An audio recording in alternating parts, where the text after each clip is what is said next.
Hey guys, this is Steven from Steven's Closet Garage. So I have another update here, and this is kind of, again, on this channel I wanted to kind of give you as many updates as possible so you can follow along.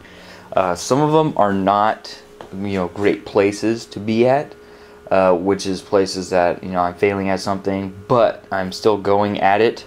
And when I find out something, in case you guys get stuck in the same spot, you can figure out the same solution using the solution that I figured out. So I'm sure that somebody's run into this spot that I'm stuck at right now.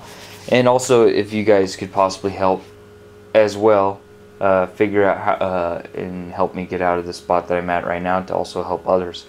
But if not, then I'll help you guys get out of it as I step through this issue. So basically I have a whole bunch of new tools that I'm using now on this hood. So basically, this trunk lid. As you remember, this trunk lid's painted with the red molten metallic, or molten red metallic, or some sort of combinations of words there. Molten red metallic, yeah, molten red metallic from Duplicolor Paint Shop, and then shot with the Smart Euro, which is Euro Clear, which is very similar to the 5-Star Extreme Eurostar Clear Coat with a K. So basically I've been starting to cut and buff this, and I have some tools that I bought to make it quicker. So we have the normal sandpaper, which I've stuck in there. So I bought some 1000, 1500, and 2000. So first thing I did is I started out with 1000 with a block and cut this down, cut all the most of the orange peel out, except for in some places like the corners and whatnot. And then I started to try to buff it out. So I stepped up to one more. I went and I splurged on some stuff for the DA. So here are some 3000 grit with a built-in adapter plate, and this is hook and loop for a DA. And then here I have the I think it's called the adapter. I can't remember what it's called now. It's not a facility plate. It's basically an adapter plate, or I can't remember what it's called. There's a technical term for it, and I just looked it up yesterday. It's basically an adapter plate. It's a foam piece. There's another channel that I watched to kind of come up with this idea, so I'll have to put what the name of it is and the description. But this is just a 3M adapter plate. Let me see what it says over here, because this is the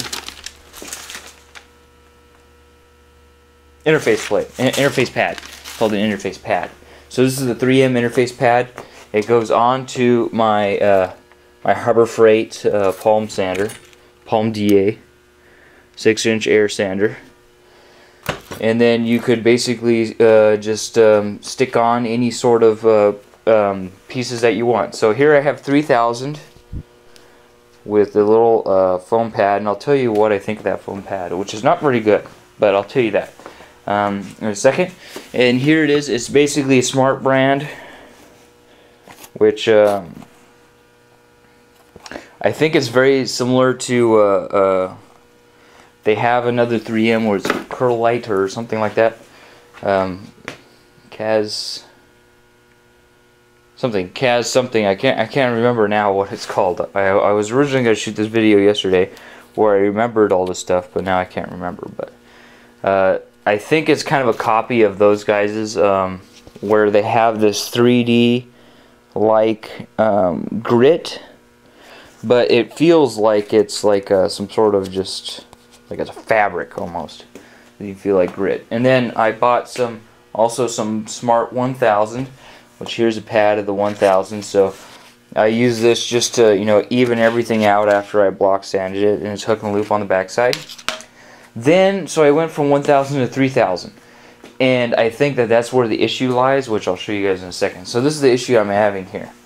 So if you notice, I don't know if this is pigtail, because again, I'm not super crazy on, as you can see, I can't even remember the name of that. I'm not super crazy on the whole terms stuff. But if you notice, there's like these little hair scratches in there that even when I try to cut and buff, they really just don't. Here they're kind of gone, but I still have some like previous scratches, and you can see here towards the edge.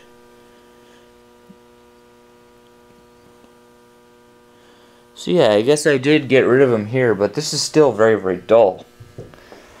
I mean, this is brighter, but you still have the hairline scratches. So, and I don't know if those are pigtails. Again, let me balance the camera so there you can see what my issue is right there. So what I think that the cause of that issue is that I'm going from 1,000 to 3,000, and the 3,000 is not actually taking out the 1,000 grit scratches. So what I think I'm going to do is I'm going to go back somewhere and get the 2,000 grit.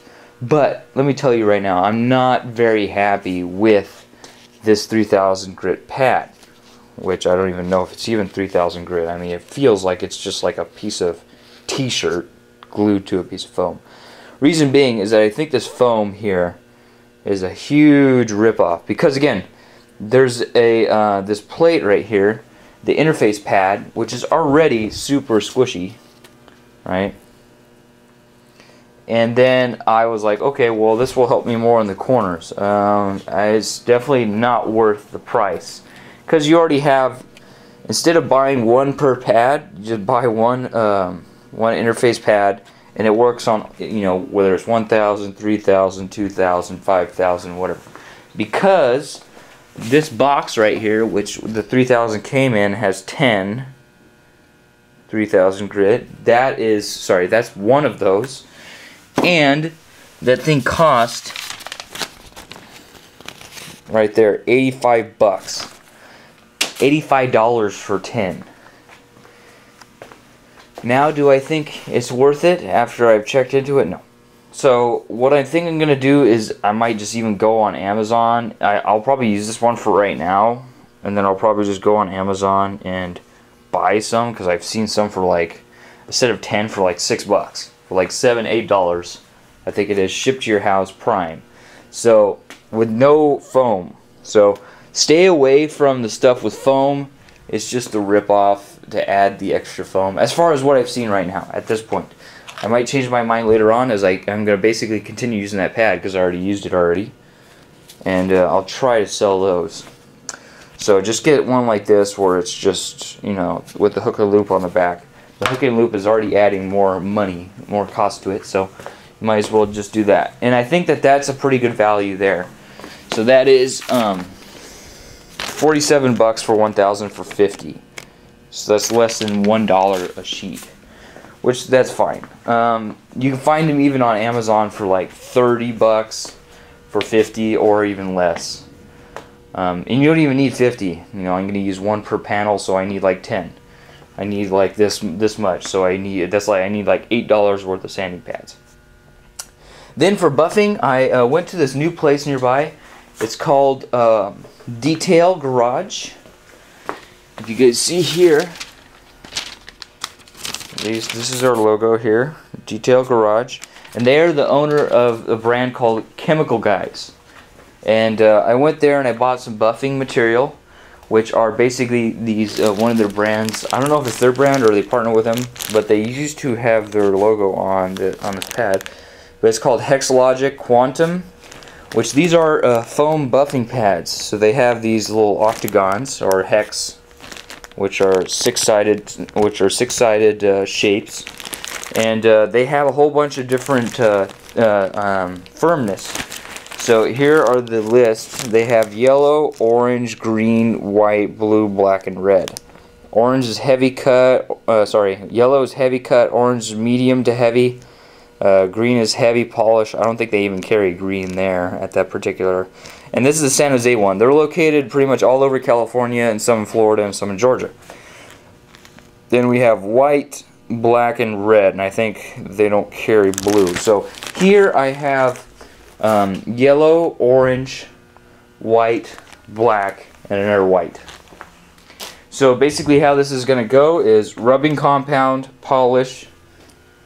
That one's going to be glaze, swirl remover, and that's wax. So that's how it's going to go. And each of them are dedicated. And so you can see yellow is extremely firm.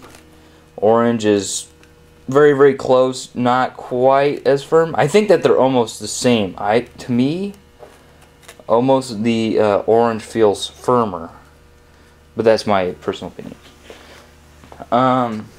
Then obviously the white is pretty squishy, so that guy is going to be for the glaze, and then the white over there is for swirl remover. So any sort of cutting is going to be more hard, and then this guy is really soft. I'm going to use this guy for wax. So basically what I'm using is rubbing compound here, 3M rubbing compound with step A. Polish is over there, machine polish. And then I have some glaze in that that detailing bag. And so with this, I should be able to get rid of that buffer and that crappy Harbor Freight buffer. Don't get that buffer. That's the one with 2 handles on it. Do not get it. It does not have enough power. It's only like 220 watts.